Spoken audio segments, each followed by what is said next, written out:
Okay, here we are again. Let's get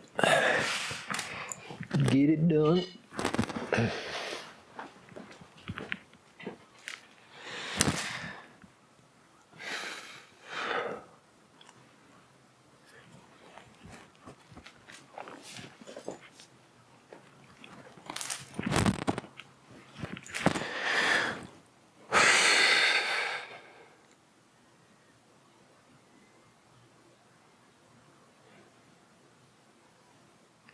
So the obvious thing, it was obvious to me. I mean, I think it's subconscious. I think it's bubbling up as everything is, I guess. My motivations, my desires, my impulses, and the fact that I listen and follow them sometimes. The fact that this method of self-help, of self-awareness, of video journaling is, especially for me, and that's the way it's coming out, is shadow work. And I think I knew that somewhere, but it's really just landing as I'm doing it in the reviewing and looking at myself, and that what I'm expressing and evoking is shadow material. It's that kind of content. The things that trouble me, the things that I don't like about myself, the things that I struggle with. And it's kind of perfect for me because my moon is in Scorpio in the 10th house. And so what I'm meant to do is public shadow work, which is kind of messed up. It's kind of, I think the reason I've struggled with it is because it's not an easy arrangement. It's not an easy arrangement. And it's not the only aspect of my zodiac chart that is not an easy arrangement. I'm not poor me about that. It's just that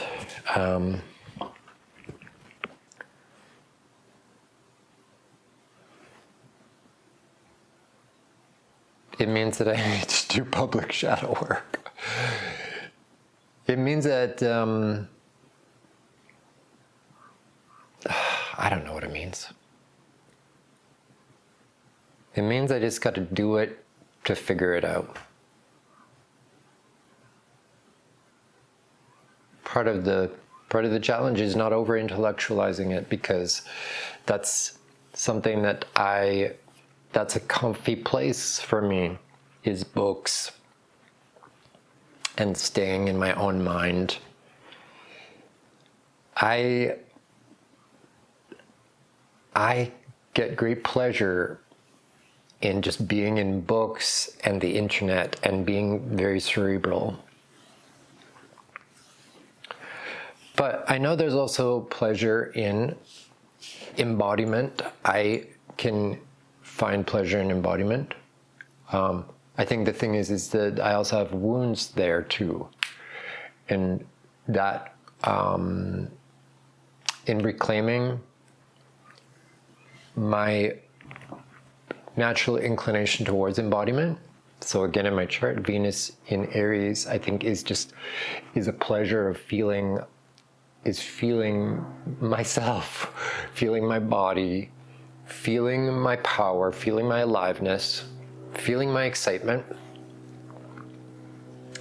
But that got shut down. And that's evident in my chart as well, because I have Chiron in Aries conjunct my Sun in Aries. I also have Lilith in Aries, and I have Saturn squaring my Sun. And so there's these things that have kind of put a damper on my Ariesness. Also Capricorn rising kind of puts a damper on things, puts a heaviness on things, puts a seriousness on things. My Mars, which as an Aries is kind of a natural inclination, is a natural driver. He's in a water sign, he's in Cancer.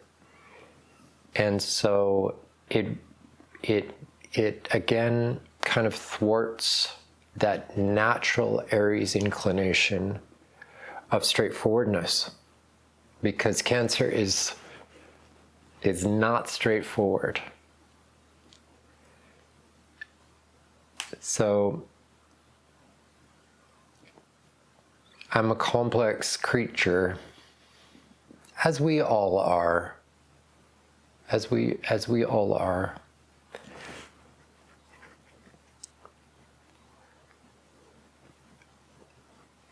But my mission is to figure out me, and figuring out me is also part of is learning out loud, which has been this, because it's so like intense and deep and vulnerable and scary and all these, I feel like I'm dredging up the collective unconscious. I'm doing collective shadow work, it feels like. That's what it feels like to me. And so then I need to do it in a public way, ultimately, if other people are going to benefit from it. If it is other people's stuff that I'm processing, then I need to show the world the end result, what I've gleaned from it, the wisdom that's gained from it. If I don't, I will be just adding to this toxic load. And that's what I don't like about myself, is my negativity that I feel can emanate from me. And so I isolate, but then I become even more negative. So it's like a vicious cycle. It's a very detrimental, negative black hole. So I need to turn that black hole inside out.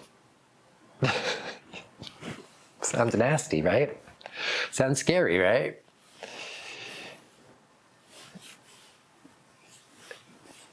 But I know that there is treasure in there. That black dragon has been hoarding all sorts of good stuff. It is that gravity and that intensity of Saturn that creates the diamond. And maybe it's no accident that diamond is Aries' associated gemstone. And for me, that's what it feels like, that the Saturnian and Scorpionic, Plutonic parts of me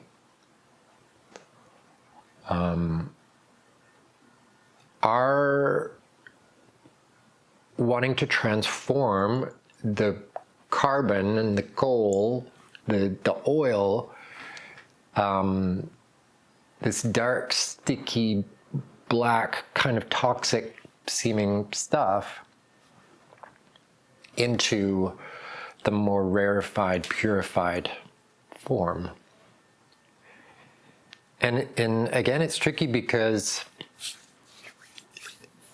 there's a lot of judgment, there's a lot of pressure, there's a lot of intensity to make that happen, and you don't want a flawed diamond. There's high standards. There's high standards for that pinnacle of perfection. So it's going from this depth of garbage and debris and putrefaction and waste and decay and death, bleakness, suffering,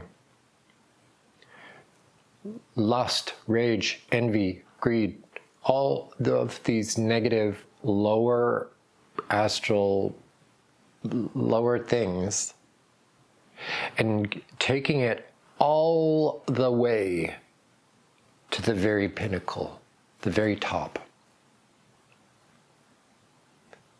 which is this brightness, this splendor, this purity.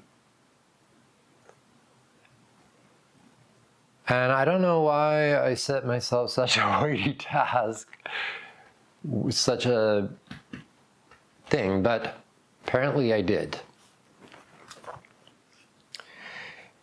And I'm a little bit pissed off at myself that I'm not further along with it.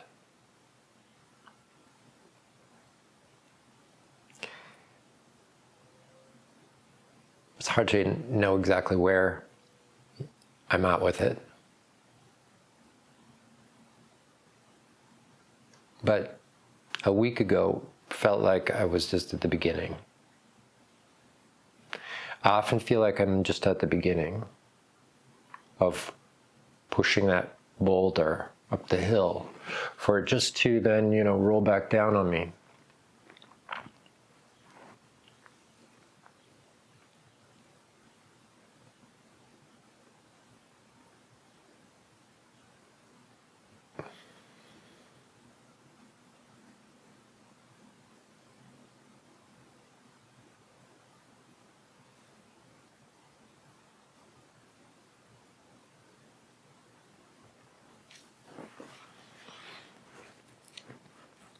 Why does my nose get so itchy when I do this?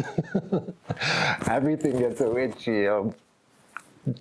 Looking back, I'm like, why touching and picking and squirming so much?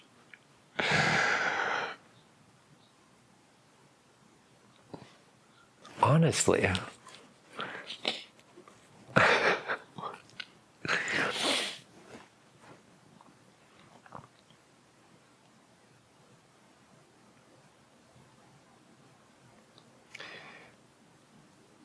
I want to be steely. I want to be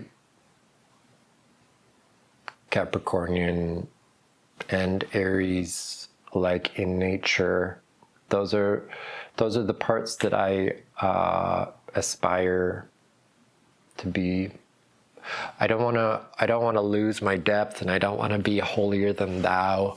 I don't want to gloss over things or rush too much. I really do want to span this vastness from the depth to the very height. And it's just in the doing of it. And it requires faith.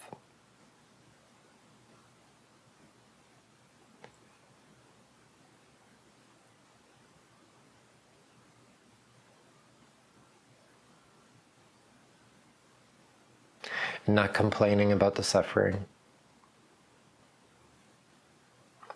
I can't just complain about the suffering. That's That's an integrity leak.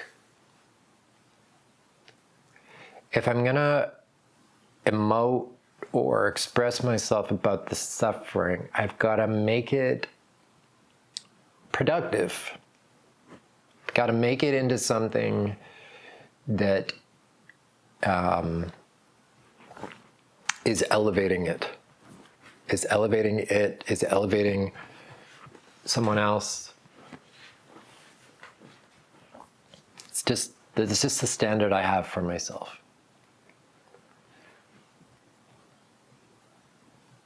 It's just the way it works. It's just the way it's got to work. It is why it's so easy.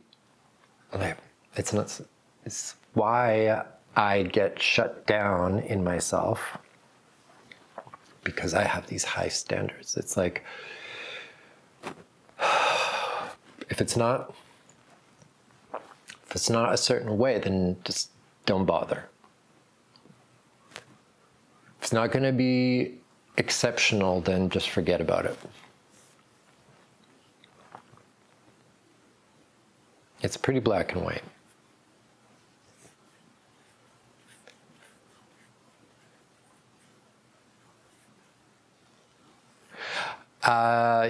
And that's okay by me.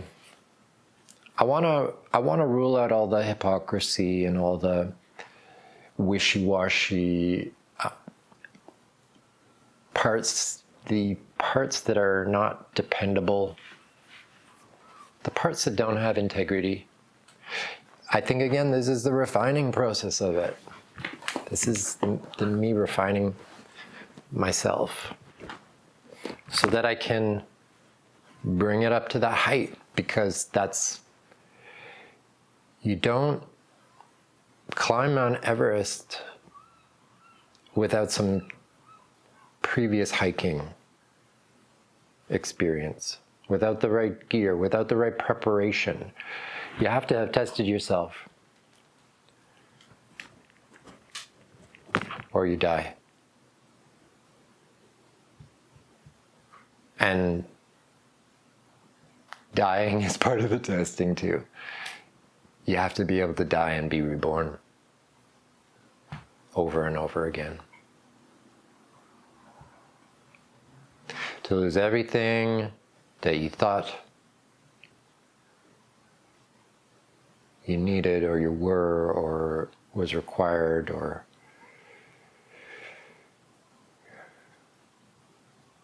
to find out what truly remains. It's an alchemical process. I believe that it's not forced on us. I think that's why I can't complain about it, because I am choosing it. My spirit is a fucking asshole.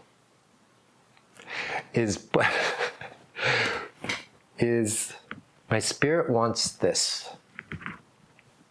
My person probably doesn't. My ego doesn't want it. My ego just wants to be a porn star. My ego just wants to be indulgent and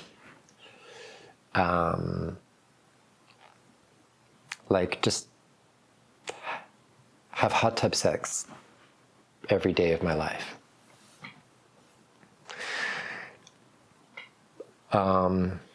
But the wiser part of me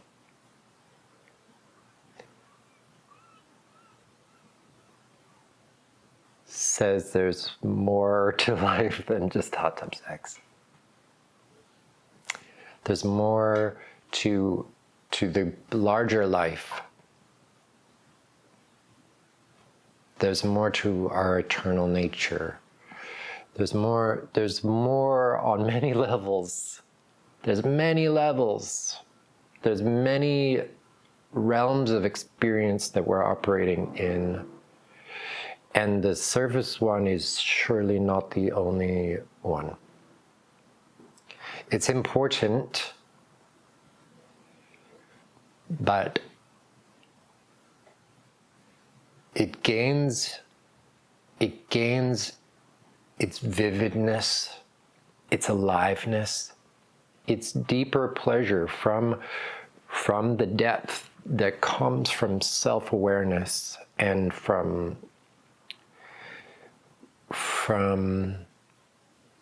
learning and growth, trial and tribulation, from desire,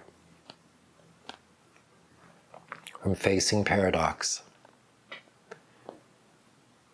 from facing our shadow.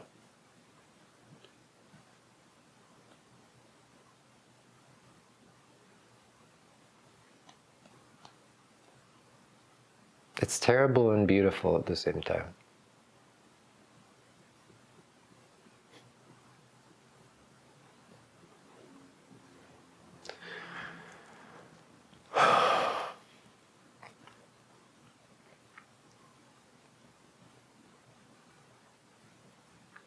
And I wish it was just as simple as just doing. I feel like that would be easy for me if I knew just what to do. Like there's just one thing to do and just do it. But if there is something like that, it is being present with what is. And what is that multi-layered being that is flowing, that is emergent.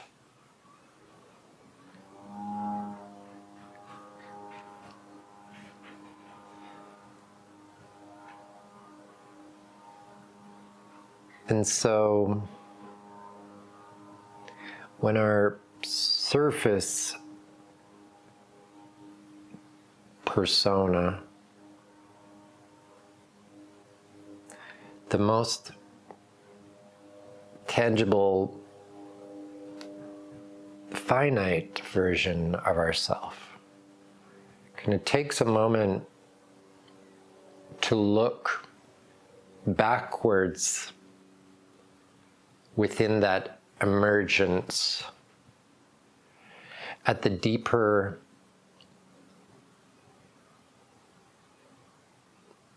gradients of ourself.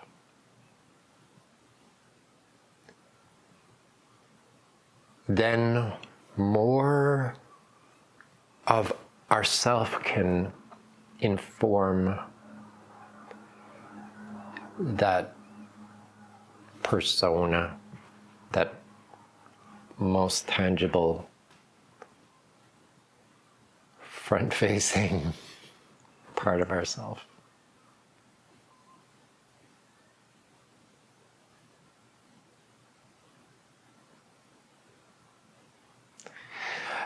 I don't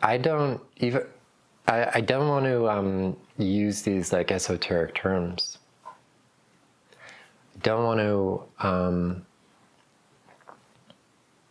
like I'm just saying, like, I have these esoteric terms in my head, but I'm purposely not using them because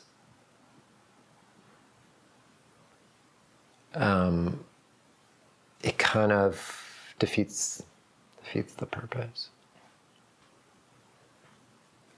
It's not. It is the work to not be esoteric about it, to not be occult about it, either word work, but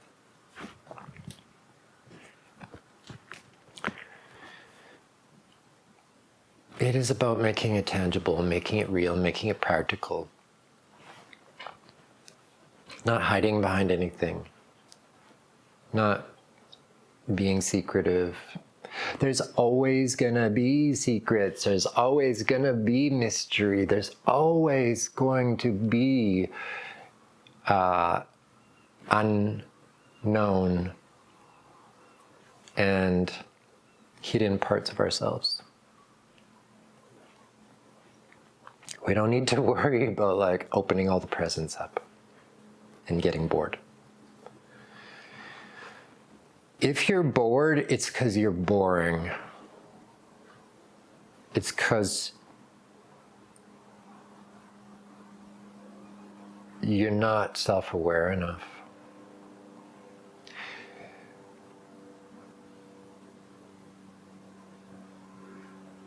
There might be a better way to explain that. I think you're not still enough.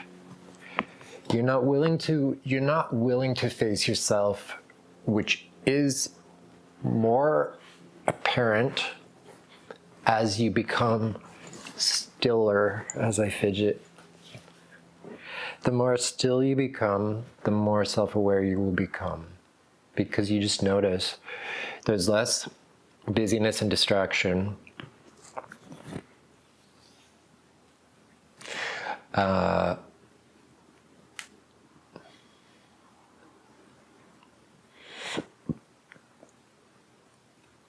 And I think this is why a lot of people don't like meditation. That's why a lot of people don't like meditation. Because they have to confront themselves. They're used to being entertained, right? Oh, it's boring, it's boring just sitting, doing nothing. It's not actually. It's not. If you're willing to just slow down, you'll notice that you really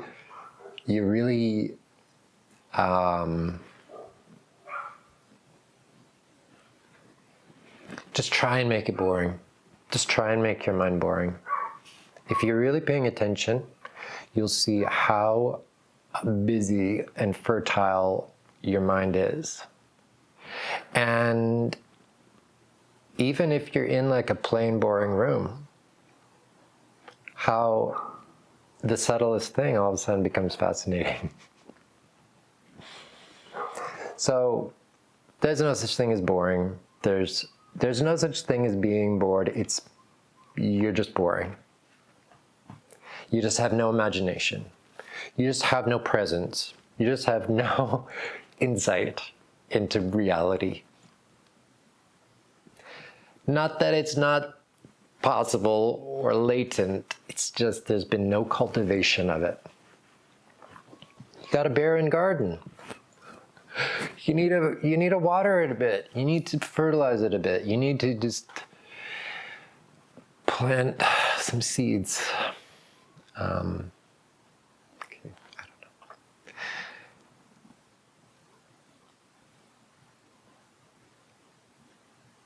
I think with this, I have a tendency to get sidetracked getting into lecturing. I don't want this to be about that. I don't think it should just be like a confessional either, because that seems like it could be kind of indulgent. Is that wrong? It's wrong, it's bad, I should do it then, I guess. I don't know what I'm doing here. I'm just trying to be real. Just trying to be honest. I'm just trying to face myself. I'm just trying to see the backside of my own head. I think the backside of my head looks kind of weird. It's too it's like pointy at the back, like the Egyptians. I look at people with like a flat, the back is flat, and that's more appealing. It's kind of, I like the mesomorph phenotype. I'm Oh shit, did I just wreck this? I'm an ectomorph.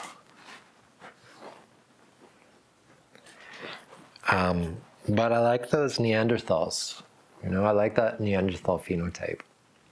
I think the Neanderthals actually were very, very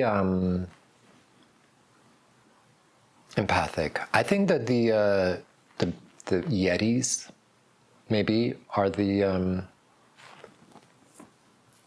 the genetic source that was mixed with some Anunnaki whatever. I think maybe I'm like more Anunnaki, phenotype wise at least. Phenotype wise. But I think my soul is like mostly like, I mean to brag, but like some futuristic, way more advanced.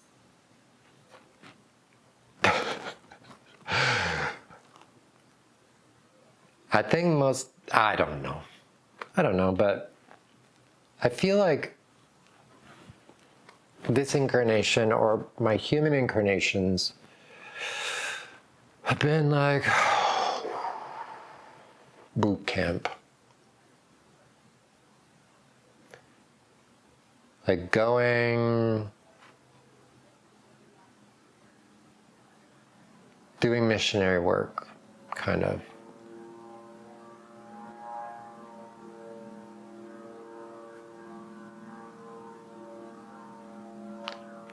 I don't feel like I'm here for the level 1 lessons. I'm here for the kind of meta lessons. But I don't know, maybe that's just my ego talking. I will admit, I do feel a sense of superiority sometimes. But I don't, right away, I look at it and I think, what's the cost of this? What's the cost of creating distance between me and somebody else? And I think my empathy wants to transcend it, wants to, or just knows. So again, this is this push and pull within me. The Aries part is competitive. Capricorn part is discerning, and the Capricorn part looks down on other people. But that's the nature of it. That's the nature of it, is that it climbs to the top of the mountain and looks down on the world. It's put the work in to get up there.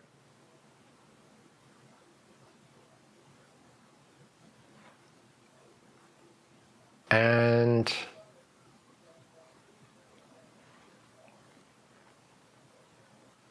it sees the value in discrimination. And by that I mean, this is a good board to build a house with, and this one's not. Look, there's knots in it. It's got a weak spot in it. All of the structures of our world, right? You buy an iPhone and you want it to work properly. That's because of so many Saturnian choices that make it such a precise instrument, like every single other tooled device that you can depend on, that you can count on. Oh my God, I'm lecturing again.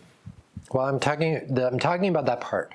So that part of me is authoritarian, is kind of lectury, and this is the way it is, and kind of stern, and doesn't have a lot of patience. with foolishness. However, there's a part of me that's very foolish. There's a part of me that's irreverent, that at the same time would flip off the authority that's trying to tell me what's what.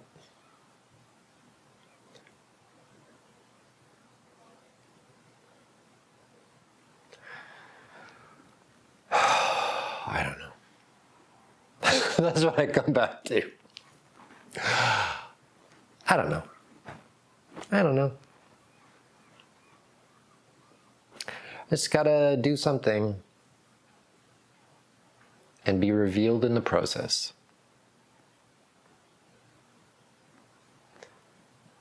Let the experience itself punish me and shape me and excite me.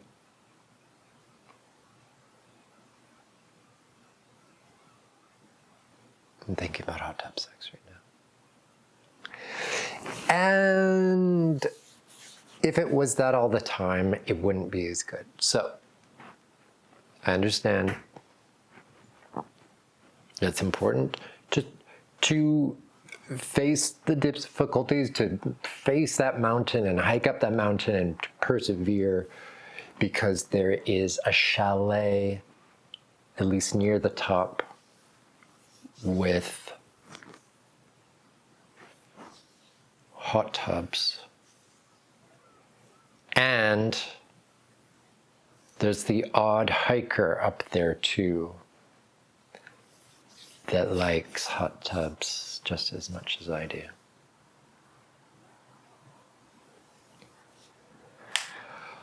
Oh, okay. That's enough, I think. It's enough now. Go do something else. Something else that... Oh, I know. Watch this and grimace.